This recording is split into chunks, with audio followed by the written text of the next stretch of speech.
Republic day કહેવાશે તો પણ ભૂલી જશે, કારણ કે કન્ફ્યુઝિંગ છે. શું કન્ફ્યુઝિંગ છે? કયો દિવસ ક્યારે કેવો આવે. તો આજે આપણે શું ભેગું કરવાના છીએ? વિકસિત રાષ્ટ્રોની ભાવનાને ભેગી કરવાના છીએ. મેડમે કીધું ને કે આપણે આપણા દેશને કેવો બનાવવાનો છે, તો કે અહીંયા જે નાના નાના ભૂલકા બેઠા છે તમારી જેવા બધા ક્યુ, એમાંથી આવા હેન્ડસમ બોય બનાવવાના છે. આ હેન્ડસમ બોય એટલે છેલ્લા 25 વર્ષનું આપણું વિકસિત રાષ્ટ્રનું ઉદાહરણ. અહીંયા કેટલાય હેન્ડસમ માતા પિતા પણ બેઠા છે, અને આ બધા પણ આપણા વિકસિત રાષ્ટ્રનું ઉદાહરણ જ છે. આપણે બધાએ આજે અહીંથી એક એવો સંદેશ લઈને જવાનું છે કે આપણે આપણા દેશના, તમને ખબર છે કે વિકાસને ઇંગ્લિશમાં શું કહેવાય છે? વિકાસ, વિકસિત ભારત કીધું તો વિકાસ, કેટલાક છોકરાઓ તો મોટા ધોરણના છે તો એને ગુજરાતી અને ઇંગ્લિશ બંનેના શબ્દોની ખબર હશે. એને ડેવલપ કહેવાય છે. શું કહેવાય છે? ડેવલપમેન્ટ એટલે વિકાસ, અને વિકસિત રાષ્ટ્ર એટલે ડેવલપ ઇન્ડિયા. બરાબર છે? તો આપણે આપણા ભારત દેશને કેવો લઈ જવાનો છે? આપણે જો નાના હોઈએ ને ત્યારે આપણી વજન વધે, આપણી લંબાઈ વધે, તો આને કહેવાય ગ્રોથ. શું કહેવાય?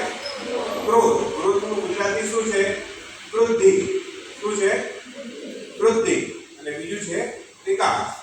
તો આપણા દેશની સાઈઝ ઉપર ઈસ્ટથી માંડીને ઉપર નોર્થથી માંડીને સાઉથ સુધી જે છે 3211 કિલોમીટરની છે, અને સાઉથની જેમ નોર્થની લીધી રીતે ઈસ્ટથી વેસ્ટની છે એ આપણી 2900 કિલોમીટરની છે.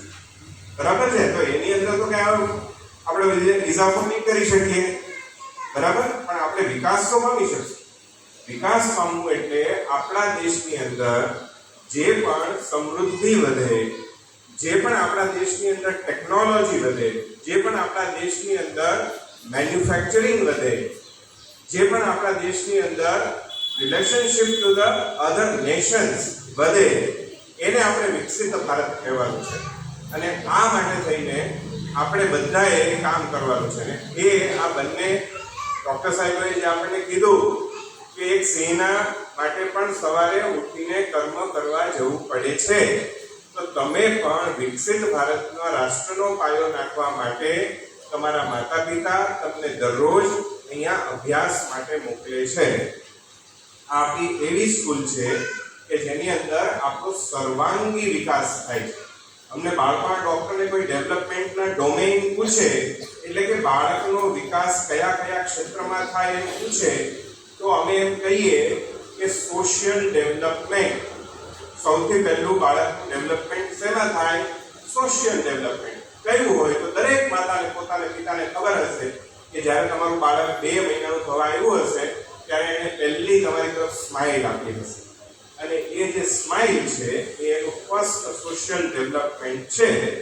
અને માણસ પોતાના ફર્સ્ટ સોશિયલ ડેવલપમેન્ટમાં સ્માઇલ પોતાના ચહેરા ઉપર ધારણ કરે અને જીવન પર્યંત જો એના ચહેરામાં સ્માઇલ રહે તો યાદ રાખજો કે કોઈ પણ પ્રકારની ખાય હશે ને તો સ્માઇલ એમાં બ્રિજ બની જશે, અને આ સ્માઇલ તમને જીવનની અંદર કોઈ પણ કામ તમારે પાર પાડવું હશે ને ખાલી એક સ્માઇલ આપજો.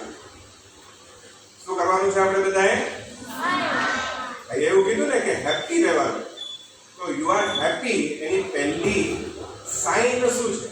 આઈ am happy is being presented and reflected. એ આપણામાંથી કઈ રીતે ખબર પડે? give a handsome smile.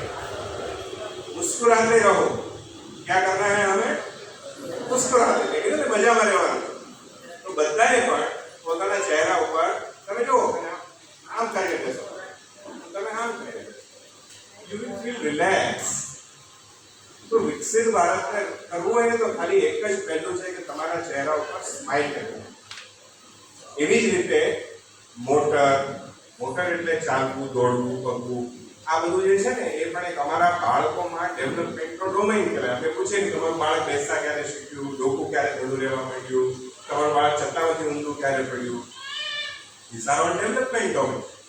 પણ આ બધા નાના નાના સૂક્ષ્મ ડોમેઇન ત્યારે જ ડેવલપ થશે જ્યારે તમારી 5 ઇન્દ્રિય, 5 સેન્સ, ભગવાને આપણને 2 પ્રકારની 5 ઇન્દ્રિય આપી છે. એક કર્મની ઇન્દ્રિય આપી છે અને એક જ્ઞાનની ઇન્દ્રિય આપી છે.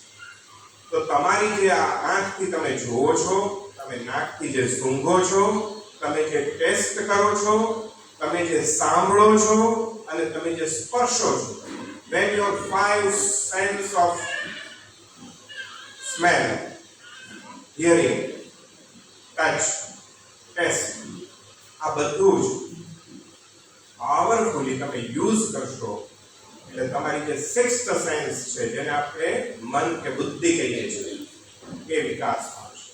એટલે તમારે તમારા બાળકોને જો વિકસિત બનાવવા હોય અને અલ્ટિમેટલી વિકસિત રાષ્ટ્રની આપણે ભાવનાને સંપૂર્ણ કરવી હોય તો તમારી પોતાની 5 ઇન્દ્રિય સાથે તમારા બચ્ચાની 5 ઇન્દ્રિયને જોડીને રાખજો.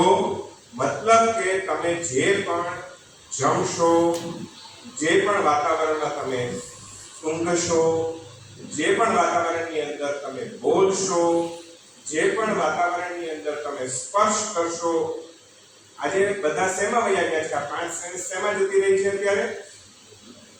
જો પાછળથી મોબાઈલ, આવો મોટો થાય. મોબાઈલના વિક્રેતા પણ અહીંયા બેઠા છે, પણ છતાંય મારે કહેવું પડશે કે મોબાઈલ ડેફિનેટલી સ્માર્ટફોન કહેવાય છે, બટ એ બનાવ્યો છે આપણા જેવા સ્માર્ટ માણસે. એટલે એનો આપણે ઉપયોગ એક ખિલૌના તરીકે નથી કરવાનો.